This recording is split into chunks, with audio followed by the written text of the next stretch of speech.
বলছেন না। এখন আমি নির্বাচনী প্রচারণা দেখেন কত রকম ভাবে যে মানুষ করে।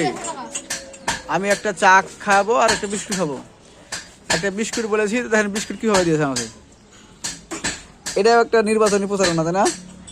বিস্কুট খাবেন আর এই যে মিলন সাহেবকে ধানের শেষে ভোট দিবেন, তাই কি না? এই যে এই দিয়েছে আমাকে এই বিস্কুট, এটা তাহলে কেমন প্রচারণা বলেন? বিস্কুট হাতে পারে এই ব্যানার এই পোস্টার দিয়েছে, বুঝলা? তোমার ঠিকানা দাঁড়িবার ধানের শেষে ভোট দিয়ে জয় দোস্ত করো। আর মিলন ভাইকে তুমি ভাই বানান করো,